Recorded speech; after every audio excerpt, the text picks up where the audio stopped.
Thank you very much, Father Hermes. Well, it's exciting to be here again. This is the fourth time I've done this to Jesuit.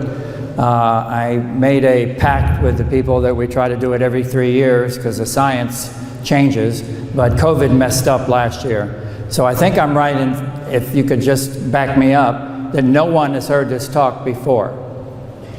Okay, so what am I doing here? I graduated from Jesuit and Notre Dame, and at that time, the Shroud of Turin was not on the map.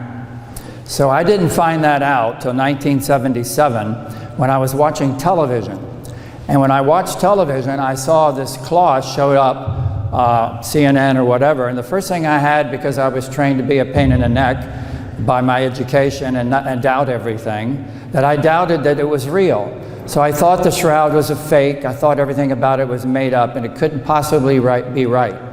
So I made myself a pact, because my wife I met at Notre Dame, and she was a staunch Catholic, and I didn't want to upset her. So I didn't tell her that I didn't believe the shroud was real. So then I had to attack the shroud scientifically. So where's my highest training? It's not medicine, it's allergy. So I just happened to find out the shroud is covered in pollen. So I said to myself, if this is a fake, I'm going to be able to unmask that fake, because that's the highest knowledge I have compared to other people, because I'm a certified allergist. So I did. I studied it for 2 months straight, all the data on the pollen on the shroud, and for lo and behold, it's real. So it was done without a microscope, so that means it could not have been done in the Middle Ages by a faker. So the shroud is covered in pollen, and I want to get into some of the details that show you over 100 reasons, but we'll have no time for 100, on why the shroud is the real thing. So why am I doing this? The secular world is beating you guys up. I've done over 250 presentations in the last 11 or 12 years, and my target is this age group, and the 20s and 30 people. They lose their faith, they doubt everything. I mean, it's natural to doubt, as I did, but I want to just show you that if I can make you interested in this cloth enough, that when you have your doubting Thomas moments, when you have the stress and pressure that things are going right, you can pick this up and look at the science and say, this is a gift from Jesus, from God, of a photograph of himself at the moment of the resurrection. And it's amazing that I actually can say that. And I'm a doctor, and I don't lie to patients. So let's get going. We're going to have some time during the day to come in and ask questions over at the Antinori Center. All right, so this is the first time in history since 1988 that the Shroud of Turin is scientifically believed by most scientists to be accurate and real. So now we have scientific proof of the resurrection. Now, we don't need it. The church doesn't need it. You have good faith, but there are people on this planet that do need a little backup. So I'm going to give you the backup that you can carry with you, and you can embellish it as time goes on. So here comes some backup. Now, I have a good ally. John Paul II, St. John Paul II, came the closest of all popes in modern times to say almost word for word he thinks the shroud is real. So what did he say? Let's look at his actual words. Instead of icons made by man. Think about that now. If an icon is not made by man, who made it? It had to be a non-man, and that happens to be Jesus or God. So that is what he is saying he believes. This is an icon not made by man, and let's venerate the face of Jesus. So this is as close you get to any pope in history saying the shroud is real. Now, why is that? Because I believe the Vatican and the popes follow science. I think they do believe in science. I think they're accurate. So they're not about to say it's for real scientifically, because all the scientists cannot 100% say it's real. We think it's 99%. All right, so what you're going to hear now, if you've heard about the shroud on TV, who has ever seen anything about it on TV? Can you raise your hands? Really? Only about 70 people out of 800? Holy mackerel. This is a big deal. Now I feel really nervous. So, you're with me now. This is going to be a cloth that exists, that's the real moment of the resurrection record. Okay, so when you watch CNN, the History Channel, Discovery Channel, they give you presentations on the shroud. And the first half, everything is pretty nice. But the second half is, they always throw in Leonardo da Vinci or something like that, painted it, all right? So that's the problem with the national network. You don't get the details you're going to get from me that are overwhelming, and you never will. And by the way, there's no paint on the shroud. So what we have here is a binary problem. Is this a witness to the resurrection, or is it a fake? It is a medieval fraud.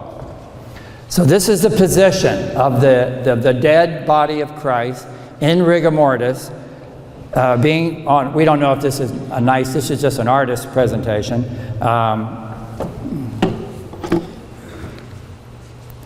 He's lying on a rock here, and the shroud was put down first. Then the nude body was put on the shroud, and the second half was furled around of the shroud on top of him. So you have an upper half shroud and a bottom half.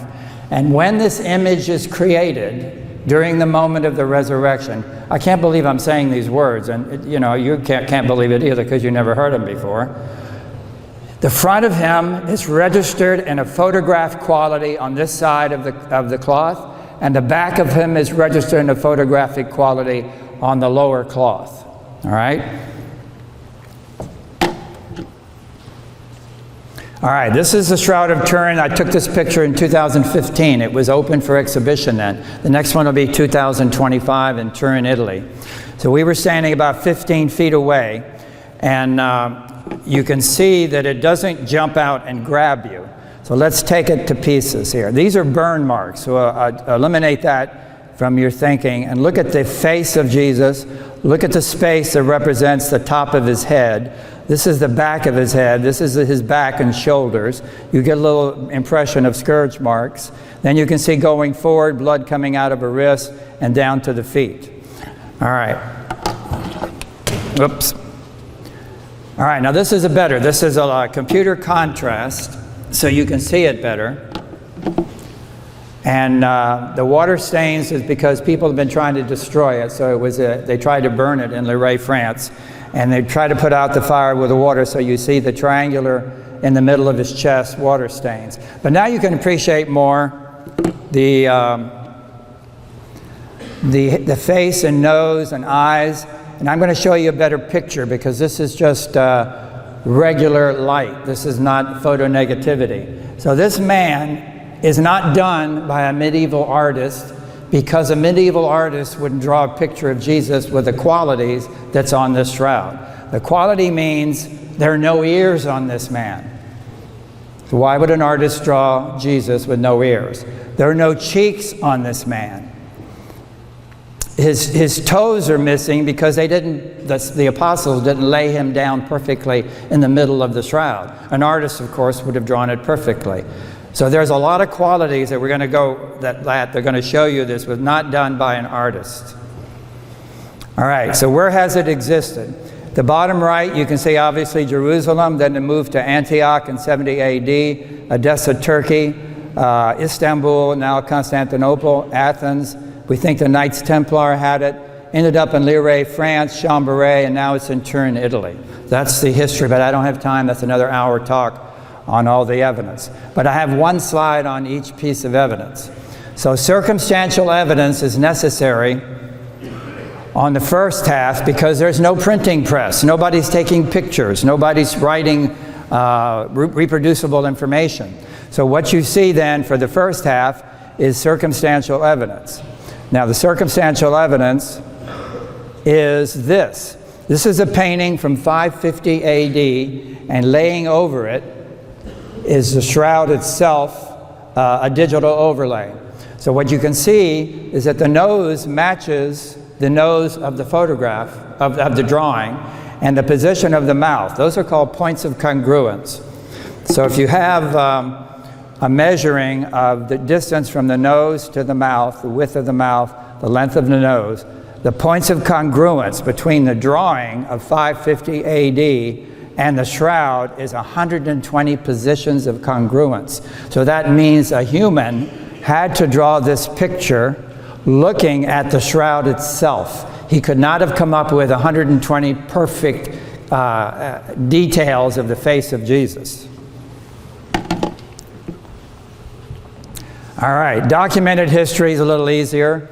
This is a celebration and exposition of the shroud in Liray, France, 1357. And this is like a tourist having a postcard. This is a metal plate that all the people that went to the exposition were given as a present. And what you can see is a depiction of the head-to-head body, front and back body of the man of the shroud. And of course, that's the shroud.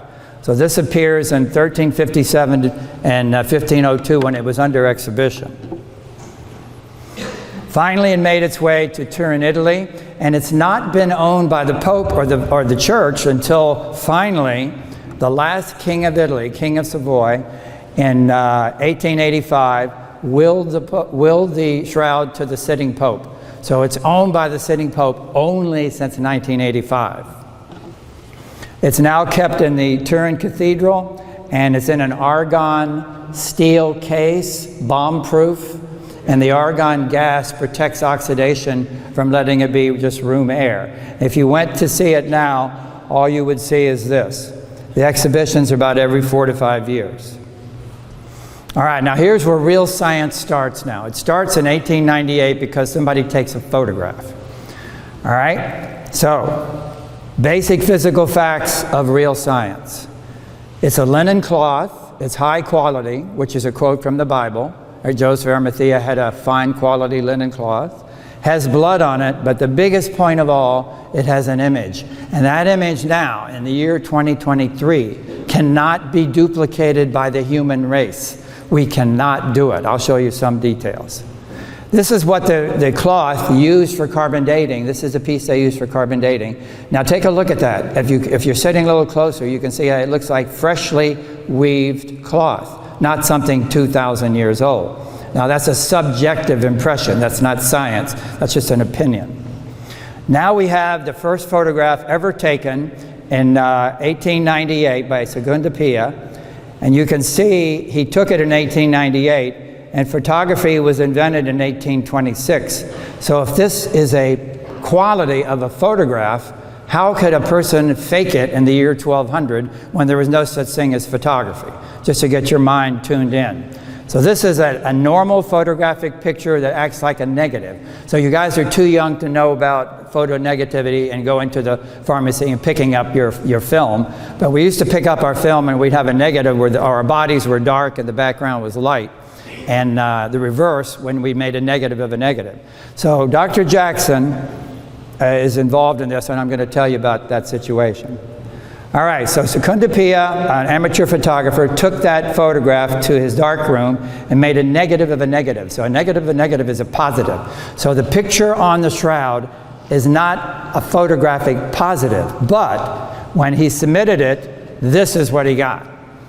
This is a photographic negative, but this is a real look of a human. So the details of the face jump out, 100 times more than on the previous slide. So this was a sensation across the world when this made it to the newspapers. This is a photopositive image. And now you can see way more detail. No ears, no cheeks. You may even appreciate some teeth. And if you're seeing some teeth here, he has his mouth shut. Hint, hint.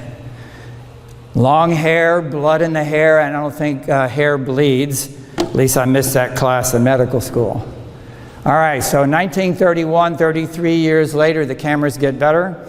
And now we have this picture. So you can appreciate why this is much better, right? All right, so we see blood in the hair, no cheeks, no ears. You can see the side wound. The side wound is where the spear was thrust. And you can see an accumulation of fluid pooling on the right side. You can see there's a nail in the wrist, not in the palm of the hand.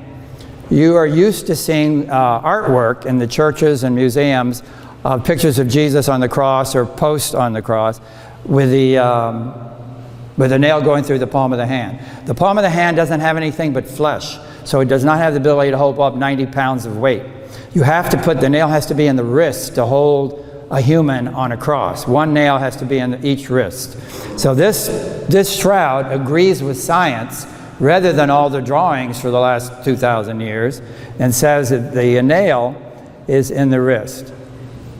And then here is the gravity flowing down his arm of blood, all clotted, and the position of the blood is exactly the position it would be in if his arms were outstretched like this. Coming out of the right side of his chest, and this is as if he was lying on a glass table and you're underneath the table looking up. So the fluid's coming out, it's watery fluid because it's not pure blood, it's coming out of the pleural space. So the Bible statement, there came forth blood and water, is completely accurate according to the shroud. His knees are bent in the position of this. So this is when he died. He turned into rigor mortis. And before, of course, he had to push himself up to exhale and come down to inhale. All right, let's see. So 45 years later, we have American scientists get involved on the shroud, first time ever. So why did that happen? NASA was sending satellites around the moon, and in that satellite was a VP8 image analyzer, taking pictures of the surface and of the mountains on the moon. So it had ability to read 3D data. So it would look at the mountains and see how tall they were, the valleys, how deep they were, and it made a 3D images. Now, this meant the closer you were to the satellite, the stronger the signal. So that's why they get a strong signal from the top of a mountain. All right, so Professor Jackson, a physics professor, U.S. Air Force Academy, decided, I have no idea why. I actually talked to him once about it at a meeting, and everything he said to me was physics, and I didn't understand one word. So Professor Jackson decided on his own, which I think is a stimulation from above, to put this picture into the VP8 image analyzer to see what he would get. This is what he got. This is a 3D picture. You appreciate that? This is the only photograph on the Earth that has 3D encoding. 3D encoding. So when you put it in the VP8, you see this. If you have a regular picture, it's just mush. So this is not a medieval fake, because the man couldn't do photography and he certainly couldn't do 3D. All right, so that encourages the Pope. Pope Paul VI gets encouragement from the American ingenuity, the American advancement of science, and he gives permission to America to form a team of scientists to come touch the shroud, examine the shroud with all the knowledge of 1978. And he gets these people from NASA, Los Alamos, IBM, Jet Propulsion Lab, Brooks Institute. They represent all these disciplines, and they all go to Turin, Italy. All right, here's the kind of amusing part. Every scientist was honest. Not one scientist believed the shroud was real. When they got there, they arrived thinking the shroud was a fake. When they left, they got convinced that it's not a fake. They couldn't explain the details of what they saw. They did not have any idea how the image was formed, but it wasn't paint. And because they're honest, they didn't say it was Jesus. They just said, this is not a fake. And they were 3 raised Catholic, 34 raised Protestant, 3 raised Jewish. 38 of them, as know-it-all scientists, me included in the old days, was an agnostic, and 2 were believers. By the way, I'm not an agnostic.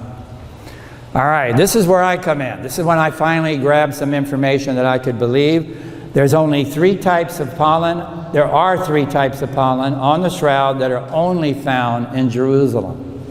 Nowhere else on Earth. In the medieval time, when this was supposedly faked, there was no microscope, so how can you identify pollen? 14 types unique to Israel, 58 types on the positions the shroud is in when it traveled through Europe, Istanbul, France, and Turkey. So of course the engineer of medieval times, who was the smartest man who ever lived, faked the pollen 400 years before the microscope was invented. This is the Condelia terniforti, the pollen. This is the leaf of it, and down further in the branches it kind of appears to be a thorny bush. So this pollen is all around the head of the shroud, and we think maybe it may be something to do with the crown of thorns. All right, this is the blood on the shroud.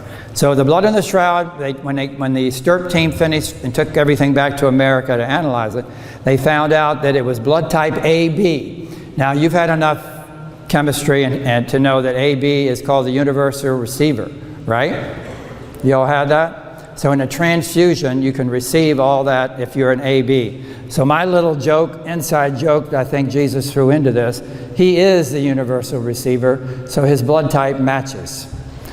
So what else is on that? The blood that they examined is human blood, but it's in the primate family, and the primate family does not have, when we're talking about monkeys, the antigen S. Only humans have that. So that kind of shows that we did come from primates, and by the time we became humans and God put a soul in us, somehow the S antigen is in the blood. The X and Y chromosome are identified. This is definitely a man. And there's DNA, nuclear and mitochondrial. Nuclear DNA cannot be used. At this point, it's broken up. But mitochondrial DNA is all over the shroud and is available for analysis, and we haven't got permission yet from the Vatican. All right, so the chemical makeup of the image. So everything about this is all boiled down to what is the image, okay? What is it made out of? How did it happen? And we do know some of those answers now in the last 5 years. So these are the methods that's been done to try to figure out this. Visible light, UV light, infrared spectroscopy, thermography, pyrolysis, mass spec, whatever, all microchemical testing, all kinds of tests what the STURP team did to analyze the surface of the shroud to say what makes up the image. All right, this is Dr. Jackson looking through spectroscopy, which is a microscope looking at the surface and bouncing light off of it. And the color of the light comes back, different colors, and each one represents an element of the periodic table. So that's what spectroscopy is. So this is a close-up of the fibers. You can see the thickness of one fiber, and these are fibrils. It takes 200 fibrils to make up one fiber. All right, so just to summarize, to kind of speed it along, they found out at the end of the studies, not a painting, not a drawing, not a rubbing, not a scorching of laying something on a hot metal statue, not a photograph, and not a bleeding. All right? So, what did the medieval forger, if you want to believe it was forgery, what did he have to know in the years 1200? Photonegativity, 3D creation, pollen identification, using real blood, not paint, using human blood, and I didn't have time to talk about the tortured blood and then the invisible stain. I might be able to talk to you about later when you come over to the Antinori Center. All right, so what is the image? The image is dehydrated flax, linen, plant, threads. So whatever hit it, the energy was enough to take the water out of it and make it somewhat cooked. It's a little baked in, and wherever it's closer, wherever the shroud is closer to the body, there's a little more baking going on. All right, so you can see now this is about how deep the image goes. It's in yellow. So that means even if matter turned into energy and created light, it's beyond our capability to understand why matter turning into energy didn't blow up Jerusalem, much less not even have the energy to make it through the thread. So it's incomprehensible, controlled release of energy, just enough to make a pixel. That's what this is. And in 2012, the Italians used an excimer laser, and they created a bunch of pinpoint, so to say, burns on linen that came the closest yet to what the image shows. So it's something to do with the quality of a laser light source. All right. And that's all it is, the effect of energy on the surface. So this is a burn area. You can see where the individual thread is burned, and then you can see over there where it didn't hit it. So to have a picture and to see something, you have to have pixelation. So there's an area where it is and the area where it isn't, and that's why we have a picture. All right, now we're going to talk about why is it 3D. You have a body lying here with a cloth on it. That's the body on the top. You have the body itself, points where it's touching the toe, touching the knee, touching the hand, touching the chest, touching the chin. So that's a strong burn image, so to speak, using the word loosely to say burn. So where you have gaps, it's not even touching. But that gap is leaped by the energy, because the energy can go 3 or 4 centimeters and it can actually cause an image. So there's an image formed where the shroud doesn't touch it. Image forms area with no contact with the body. Light radiation is some type that we don't understand yet. All right, the other point about it, there's blood on the shroud, and underneath the blood there is no image. So the image was so weak, so controlled, that it could not pass through blood, which is pretty easy to do if it's energy. So that is another point on not understandable image formation. All right, let's see. So now we have the shroud showing some evidence of the science. So what does it show? It shows scourge marks all over his back. Scourge marks and the water stains. This is the Roman flagrum with a lead piece on the end of leather, very, very terrible weapon. He has over 120 scourge marks on his back. This is Gundelia terniforte plant, which we think was actually, Jesus had a cap of thorns. We don't really think there was, like you see in depictions and paintings, where a nice basket weave crown. We think it more had an appearance of this. This is what it probably was, just the plant and the thorns just rolled up and smacked on his head pretty hard. All right, then we have the palm in the hand story. So let me give you some more detail. This is the artist's depiction that we always see. But the shroud shows that the man, as I was going to tell you why he has no thumbs, the man of the shroud has no thumbs because the nail went into the wrist. And in the wrist is a nerve. And the nerve was hit by the nail, and the nerve set off signals, so that the thumb went into spasm.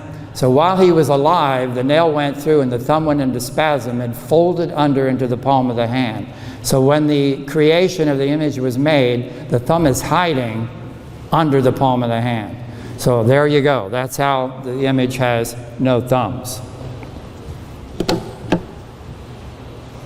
And this is the sword in the side between the 5th and 6th rib. This is very interesting because this backs up blood and water. When somebody's alive and you beat them up and you smack their chest and you do all kinds of contusions, the inside starts leaking whole blood. And after the whole blood is there, when a person dies for 2 hours and hangs in the position dead for 2 hours, that blood, the red blood cells, settle to the bottom and the top becomes plasma. So when a person comes back 2 hours later and puts a sword into that from below, obviously the first thing coming out is blood and water. So the Bible is quoted correctly. Blood and water came out first.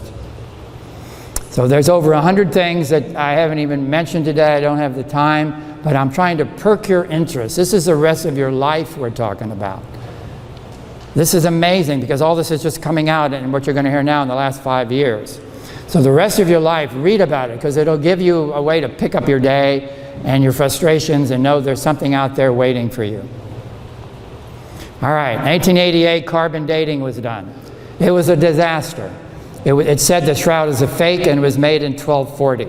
The carbon dating, however, in the last 8 years has been totally thrown out. And it was a testing error. They did a bad job, and I'm going to tell you what happened. You're going to be mad and flabbergasted.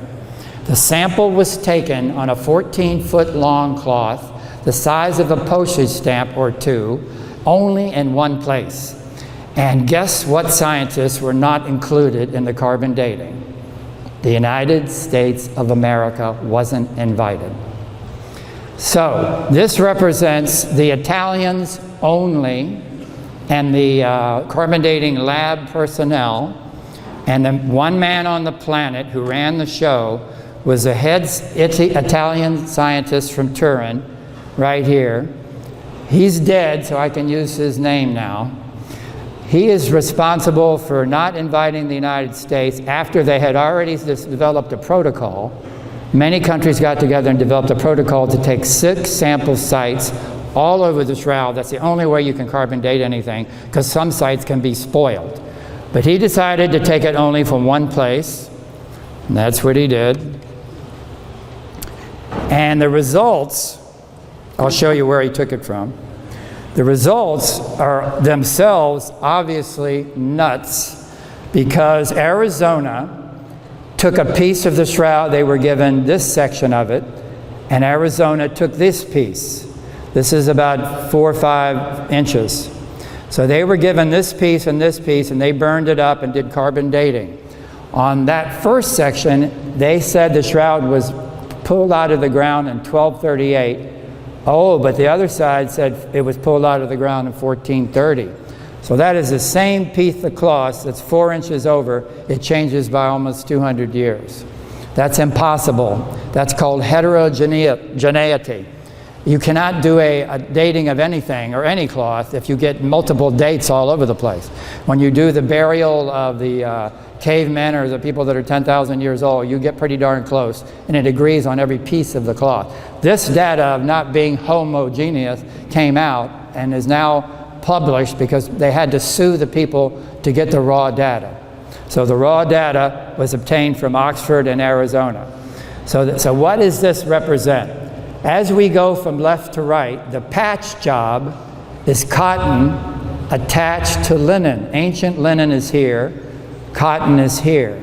So when you cut a piece out of it and you measure this amount of cotton, which is from the year 1500, and this is from the year 20 or 30, the average comes out 1200. You all see that?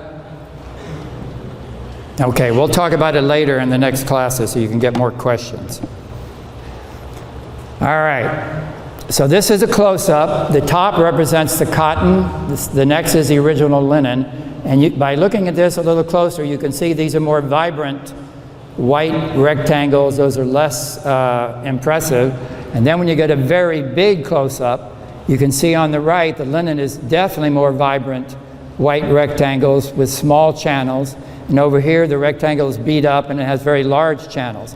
You can absolutely see the difference between cotton and linen, and these were sewn together in the patch job that the man chose to test carbon-14 because he wasn't listening to the rest of the world. This man is our American scientist from Los Alamos, Ray Rogers. He backed up the story by doing his own independent study on the samples of carbon-14 already done that was left over. So he took the leftover samples and he found stuck together cotton and linen with glues, where they actually did that in the Middle Ages, which was the height of tapestry. The art of making tapestry was exactly the time they faked this. And then here's a piece of cotton and linen stuck again. And there's many more slides to show you. But the point is, the C14 labs, when they got the material, they did a good job on the material. The material was tainted. It was like 2/3 cotton from 1500 and only 1/3 from the year 0 or 30. So the sample was flawed, and the conclusion is a reweaving was responsible for the fake carbon-14, and that is now accepted by most of the world's scientists. All right, so that change in carbon-14 in 2005 has renewed for 18 years all kinds of studies. We doing okay with time? Okay, it's time? 5 minutes? Okay, all right, so the new theories, I'll have to get a little fact through it. So to get a new theory, you have to fill the requisites of no cheeks, no ears. I'm going to be able to tell you this later in more detail. But you have a lot of things that are odd about the shroud, and if you're going to have a theory on what happened, the shroud was lying stuck to the body with the blood. It was not flat. And if you have a photograph, you need a flat receiving. You need to have film that's flat. You have clots that are not broken. You have a position on the wrist of 2 positions of bleeding, one when the arm is one way and one when the arm is down.